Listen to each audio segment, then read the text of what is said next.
Assalamu alaikum dear students. I am Dr. Shahana and we are discussing the myocardial infarction. What is myocardial infarction? I have covered the lecture from the book that is mentioned here. That is the lecture notes in the pharmacy practice edited by the Lillian, and the edition is the 9th edition, and the pharmacotherapeutic book by the Joseph DiPiero. Myocardial infarction is, or heart death, is simply the interruption of the blood supply to the part of the heart that lead to the heart damage or death of the cardiac tissues. What is the pathophysiology of the myocardial infarction? The main cause of the occlusion of the coronary artery is the atherosclerotic plaque. This plaque is a collection of the lipids and WBC in the arterial wall. When this plaque is blocking the arterial wall, it results in the ischemia, and time is very important. If it is untreated for sufficient period of time, it causes damage or death of the particular heart muscles. Furthermore, several complications are there. What are these complications? As normally, if the collagen is exposed and the several tissue factors are involved that induce the platelet adhesion and the activation. This platelet adhesion and activation to the endothelial cell, it promotes the release of the adenosine and thromboxane A2 from the platelet, that causing the vasoconstriction and the platelet activation. Why we are discussing this? Because when we are using certain types of drugs in the myocardial infarction, basically these drugs blocking these types of mechanisms. There is a change in the conformation of the platelet occur at the level of the glycoprotein, which is the 2A3A surface receptors that cross-link with each other, and they form a bridges that are responsible for the formation of the plaque. This formation of the bridges is followed by the coagulation cascade. As a result of this, a thrombogenic lipid core and endothelium is formed within a blood vessel. This is a normal coagulation cascade which is actually happen in case of injury. However, if without injury it has happened, it will lead to the plaque within an intact blood vessel. This abnormal coagulation cascade within an intact blood vessel lead to the formation of fibrin clot. This fibrin clot is just similar with the platelet plug, and the same mechanism is the end result of the process of the injury or trauma that result in the blockage of the artery. But due to this, our area is developed in which there is less oxygen supply. When there is less oxygen supply, there will be a ventricular remodelling. जो heart है वो अपने आप को remodel करेगा to accommodate the need of the oxygen demand of the heart. This remodeling is characterized by the dilation of the ventricles. Ventricles are now dilated, due to which they are reducing the pumping action. When there is a reduction of the pumping action, this myocardial infarction will be converted into a cardiac failure. So this is the whole pathophysiological steps in which the normal heart is converted into a heart that is undergoing the cardiac failure. What are the symptoms? Symptoms of the angina, symptoms of the myocardial infarction, and the symptom of the cardiac failure. They are somewhat resemble with each other. The symptoms of myocardial infarction is for the incidence of the anginal pain, that is the sudden chest pain that radiate into the inner part of the left arm. There may be a shortness of the breath. There may be nausea, vomiting, palpitation, sweating, and anxiety. And there is a condition in which there is no symptom at all. And this one is the most dangerous, especially in case of the diabetic neuropathy. There may be no symptom of the myocardial infarction. How it is diagnosed? Simple procedure is that it is basically a coronary artery disease. For that purpose, we have to take ECG within 10 minutes of the presentation of the symptoms. And this myocardial ischemia may be of the STE, that is the ST segment elevated, or there may be a ST segment depression, or there may be a T wave inversion. Whatever the type of the myocardial infarction, treatment approach is somewhat minorly different from each other.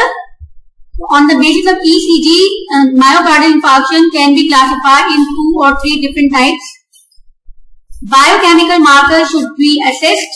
What are the biochemical markers? We have discussed earlier. These are the troponin, and for other kinases like creatinine kinases, that their elevated level will be the indicative of the myocardial infarction or heart damage. Biomarkers like cardiac troponins are preferred along with the symptoms of ischemia and ECG results. The typical blood sample will be contained within 6 to 9 hours, and it is basically indicative of the changes in the heart functioning due to the elevated level of the troponin. Now it is the duty of the case collector that he should stratify the patient into low, medium or high risk of the death of the myocardial infarction on the basis of patient symptoms, on the basis of past medical history, ECG, and on the basis of biomarkers. Predominant symptom is the midline anterior chest discomfort, that is the severe onset of the angina. And if this symptom persists at least 20 minutes, it will lead to the myocardial infarction. This discomfort may radiate through the shoulder, down to the left arm, and to the back or to the jaw. All these symptoms may include the nausea, diaphoresis, and shortness of breath. Staging and the time is very important to prevent the death of the person, as the mortality rate of the myocardial infarction is very high. This is come under the acute coronary syndrome, a newer term, that is the ACS. For that reason, ACS either may present with the sign of the acute heart failure, or it may represent or may along with the arrhythmias. ठीक है, तो arrhythmias भी हो सकता है, और there may be acute heart failure. According to the condition of the person, there may be different types of complications. This MI may proceed up to the cardiogenic shock, that is heart failure. There may be a valvular dysfunction that lead to the arrhythmias. There may be inflammation of the cardiac layer, that is the pericarditis. Or there may be the stroke, which is secondary to the left ventricular thrombus embolization. If the thrombus come into the left vein, and it will lead to the stroke of the left ventricular thrombus embolization. Or there may be the venous thromboembolism, and this left venothrombus embolism may lead to the free wall rupture that may goes up to the CNS level or in the peripheral level. Another important type of the myocardial infarction is the right heart failure. It means that there may be a left heart failure, or it may be the right heart failure. What are the goals of the treatments? Goals of the treatments are for the myocardial infarction. We have 2 types of the goals, that is the short-term goals and the long-term goals. Short-term goals include the early restoration of the blood flow to the infarct, and we mainly want to prevent the infarct expansion. Furthermore, we want to prevent the complete occlusion of the artery. Another important goal is to prevent the death and other complications. Thirdly, we want to prevent the coronary artery re-occlusion. दोबारा उसका blockage होने से हमें रोकना है, because of the tendency of a person to reformation of the atherosclerotic plaque. We have to remove or reduce the symptoms of the ischemic chest discomfort or the pain that is present in the person, and the resolution of the ST segment and T wave inversion on ECG that will happen during, or that is diagnosed during the myocardial therapy management. What are the long-term goals? Long-term goals are mainly reserved for the improvement of the cardiovascular function that improves the patient quality of the life. And for that purpose, we have to add certain therapy in our previously prescribed medications. Along the other laboratory tests, we have to obtain the serum potassium, magnesium, glucose and creatinine level, and baseline level should also be there. We must know what will be the CBC, what are the tests of the coagulation test, and what will be the fasting lipid results. We have to check the lipid concentration within the first 24 hours of the hospitalization. That is vital, because Cholesterol is one of the main reasons that is responsible for the myocardial infarction. So lab test is mandatory, and I have uploaded the lecture that is recorded in the book chapter. You have to go through the figure 5.1 that mentions the several types of risk factors regarding the myocardial infarction. We have already discussed. Those patients which are suffering from STE myocardial infarction, they are at high risk of death, and we have to impose immediate efforts to re-establish the coronary perfusion. If we delayed it, then it will lead to the death of a person. For that reason, we have to add several types of adjunctive pharmacotherapy. The good choice for the STE myocardial infarction that is presenting within 12 hours of the symptoms of onset that it will lead to the hospitalization. The early treatment is the PCI, which is the percutaneous inventory, and this procedure will reduce the infarct artery within the 30 to 90 minutes of the first medical contact. However, if damage is more and there is NSTE, acute coronary syndrome, then practice guideline recommended that coronary angiography is recommended either in the form of the PCI or in the form of the coronary artery bypass graft. Surgery is very important, and for that purpose we have to go for the early treatment for the high risk patient. What are different types of drugs that are used during the myocardial infarction? This attack will lead to the use of the nitrates, beta blockers, calcium channel blockers, or antiplatelet, antithrombotic agents, along with the improvement of the cardiac functions. Like for that reason, we must include the ACE inhibitors and statins.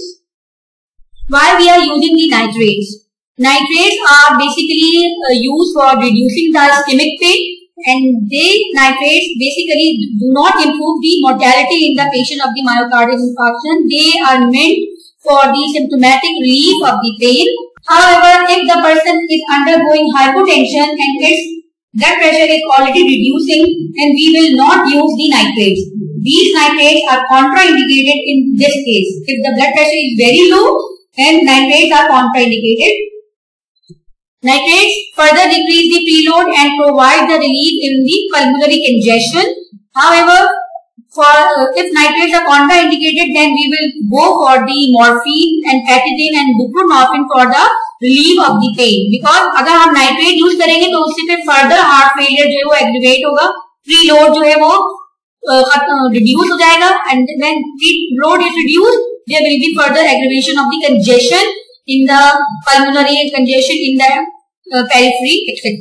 So, in case of acute myocardial infarction, if it is an emergency, we have to use intranasal oxygen within an hospital. We have to use sublingual nitroglycerin, that is the NTG, and along with the use of the aspirin, which is along with the combination of the T2Y12 platelet inhibitors and anticoagulant, that is the bivalirudin and fractional heparin or enoxaparin. These are the combination of the therapy that will normally reserved for the person undergoing acute myocardial infarction. ठीक है, 5 हम therapy देखेंगे.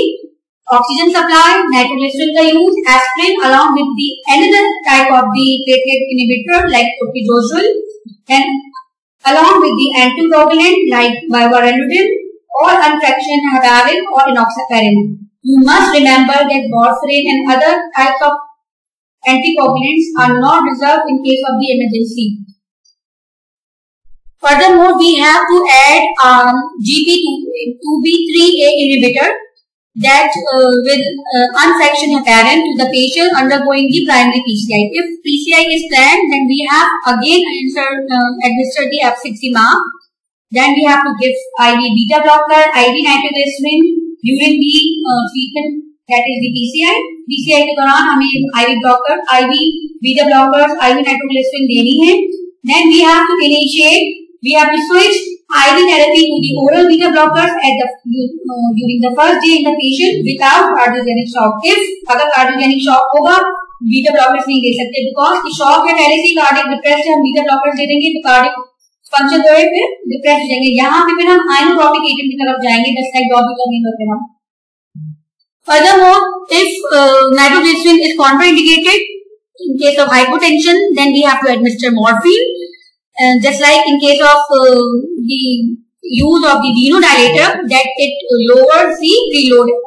Furthermore, within 24 hours, we have to add angiotensin receptor inhibitor that will helpful to reduce the mortality.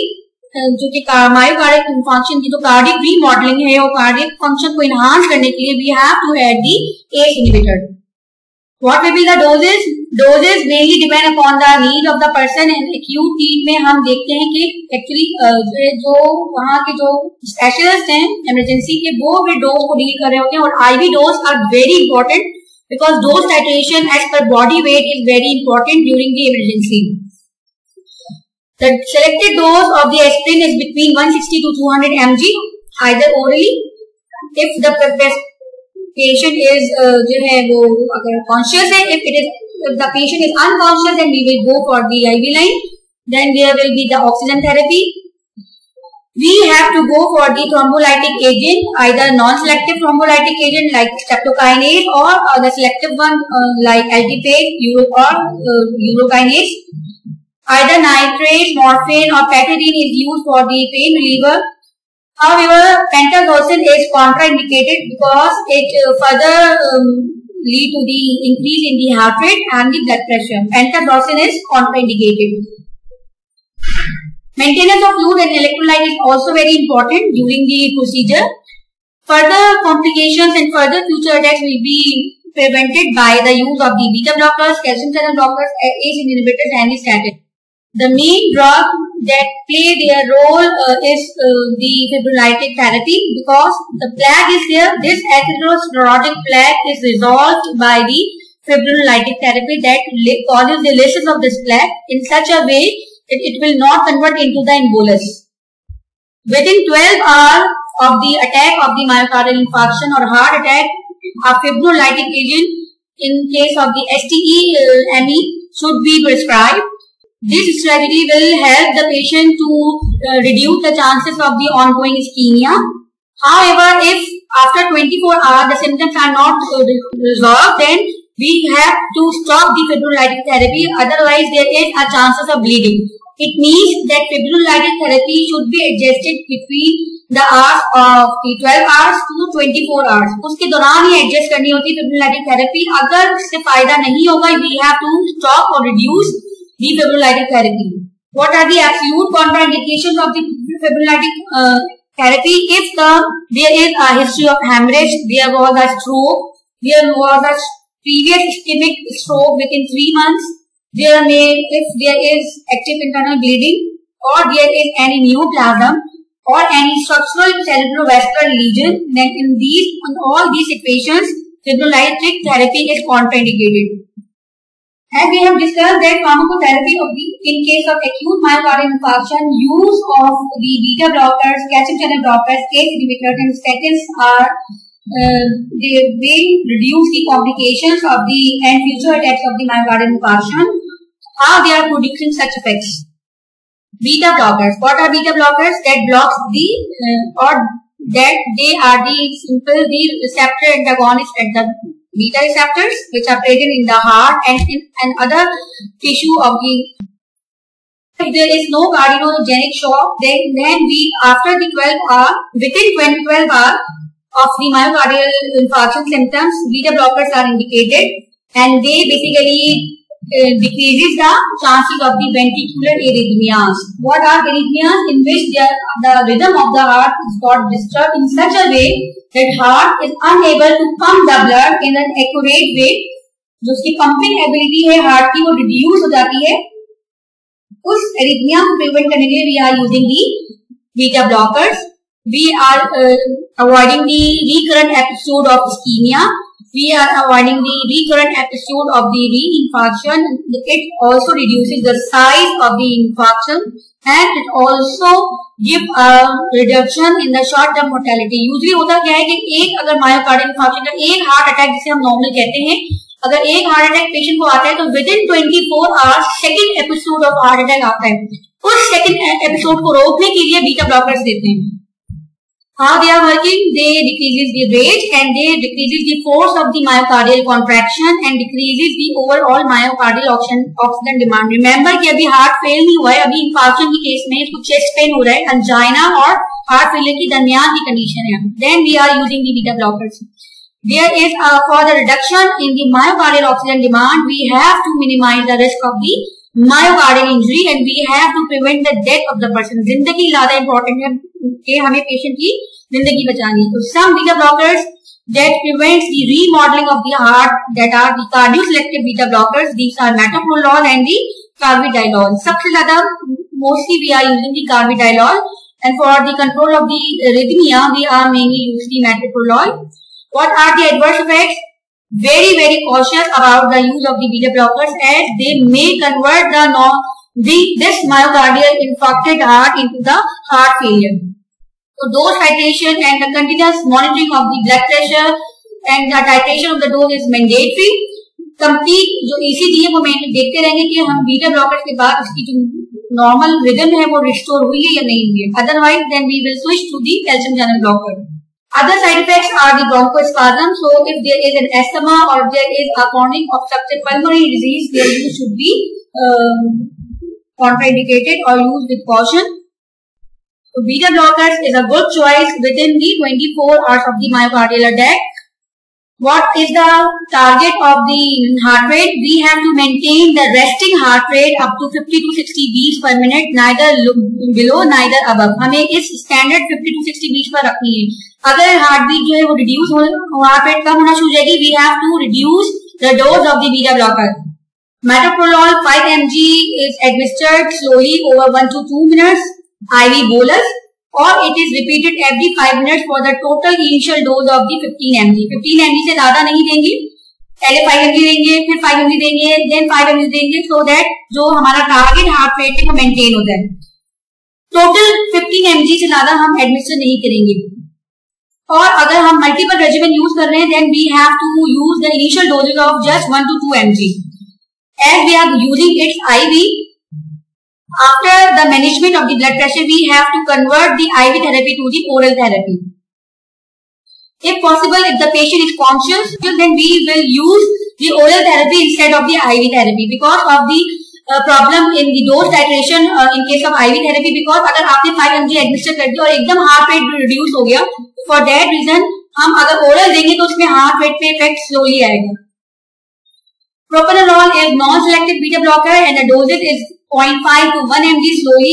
Again, it is IV push. It is followed by the use of the propranolol after the 1 to 2 hours depending upon the heart rate. जो भी heart rate हमारी required है हम उसको देखते हुए फिर हम इसकी डोज एडजस्ट करेंगे. अगर हार्ट रेट हमारी नॉर्मल पे नहीं आई है तो हम will use up to 80 mg और अगर हार्ट रेट जो है वो नियर है और बहुत ही माइनर डोज चाहिए then we will go for the 40 mg. Again IV line को हम कन्वर्ट करेंगे ओरल पे and orally it is prescribe up to 6 to 8 hourly. It means कि ये 3 times a day लेनी पड़ेगी if appropriate. Another type of the beta blocker that is used in the myocardial infarction is the atenolol that is in the dose of the 5 mg IV. Again bolus dose देंगे. After that it is followed by the 5 minutes or later by a second dose of the 5 mg IV. It means कि हम parts में doses देंगे to maintain the exact heart rate and maintain the exact blood pressure. If we convert the IV dose to the oral dose, as there is a first pass effect, we have to increase the dose up to 50 to 100 mg once daily. It has a long half life, so once daily is sufficient to cover up the 24-hour profile. This once daily doses is begin just after 1 to 2 hours of the IV dose, and if possible, the initial IV therapy should be omitted. This is all about the beta blockers for the management of the myocardial infarction. Then we will discuss the other drugs in the next lecture. Thank you.